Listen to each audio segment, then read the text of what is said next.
देश की सियासत में इस वक्त जो कुछ भी हो रहा है, आने वाले कल में क्या कुछ नया खेला हो जाएगा ये कोई नहीं जानता। लेकिन इस बीच बिहार के सियासत से जुड़ी खबरों की बात करेंगे।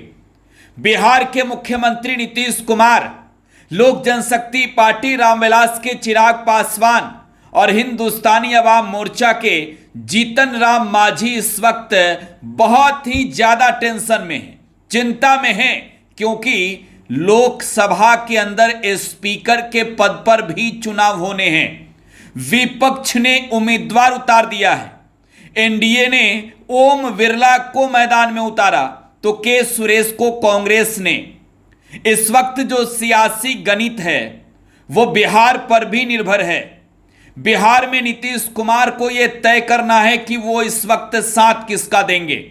लेकिन मौजूदा परिस्थिति तो यह बता रही कि नीतीश कुमार की पार्टी जेडीयू के समर्थन से दिल्ली में नरेंद्र मोदी की सरकार है।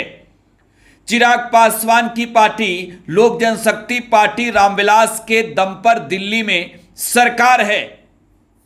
इसके साथ ही साथ अगर देखी जाए तो जीतन राम मांझी का भी भले ही एक सीट है, खुद मांझी चुनाव जीते हैं, लेकिन दिल्ली की सरकार में अहमियत है, तभी तो मांझी केंद्र की सरकार में मंत्री बने हैं। और ऐसे में अब तय करना होगा नीतीश, चिराग और मांझी को, क्योंकि चेहरा बेनकाब होने वाला है। चेहरा बेनकाब होने वाला है। अब जरा समझाते हैं कि कैसे इनकी चिंता बढ़ी है, टेंशन बढ़ी है और चेहरा बेनकाब हो जाएगा। देखिए, लोकसभा के स्पीकर के पद पर पहली दफे चुनाव हो रहे हैं और बिहार में मैंने जिन तीन पार्टियों की बात की, दलित के वोट बैंक पर ये सबसे ज्यादा अपना अधिकार जताते हैं। इनका कहना है कि हम दलितों की हितैषी का काम करते हैं, दलित हमारे लिए सर्वमान्य हैं और नेताओं की लिस्ट गनाई जाती है। चिराग पासवान तो खुद को दलित कहते ही हैं। चिराग पासवान की पार्टी ने समस्तीपुर से जो प्रत्याशी उतारा वो भी दलित। चिराग पासवान दलित, जमुई सीट दलित, दो सुरक्षित सीट 5 सीटों में जो है वो चिराग पासवान की पार्टी ने जीती।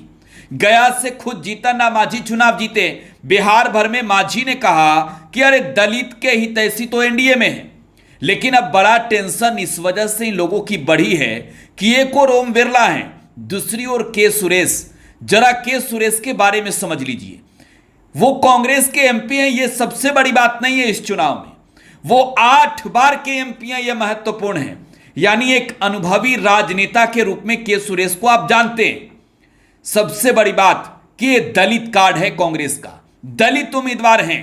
अगर जेडीयू के 12 एमपी, अगर एलजेपी के 5 एमपी और हिंदुस्तानी अवाम मोर्चा के 1 एमपी अगर वोट नहीं करते हैं विपक्ष के उम्मीदवार के सुरेश के समर्थन में, तो यह समझा जाएगा कि ये तमाम लोग दलितों के नाम पर वोट की उगाही करने वाले हैं।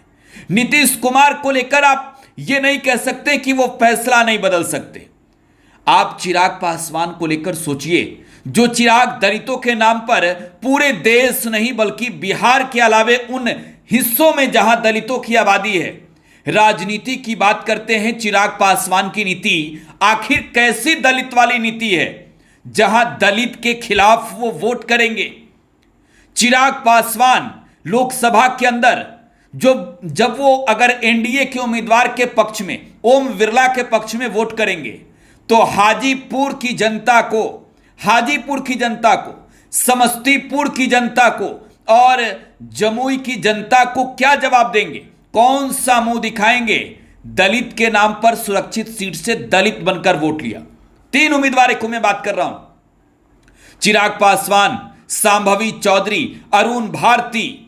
इन तीनों ने दलितों का चेहरा बनकर वोट लिया दलित के नाम पर। और जब वोट करने की बारी होगी दलित को, तब ये वोट करेंगे दलित के खिलाफ एनडीए के उम्मीदवार को।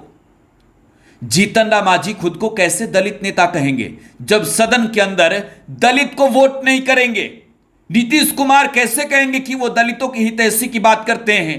जब बारी आएगी चुनने की तो वो चुन लेंगे एनडीए के किसी उम्मीदवार को। वो दल देखेंगे, दिल नहीं देखेंगे। वो जनता जिनसे दलित के नाम पर वोट मांगेंगे उनके हित की बात नहीं सोचेंगे, पार्लियामेंट के अंदर क्या होगा?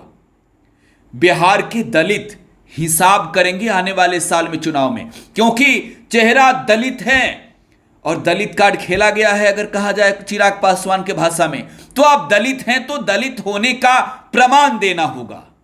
सदन के अंदर यह दिखाना होगा कि दलितों की हितैषी वाली पार्टी है हमारी और दलित के सुरेश को वोट मिलेगा। धर्म संकट में इस वक्त नीतीश कुमार, चिराग पासवान और जीतन राम मांझी पड़े हैं।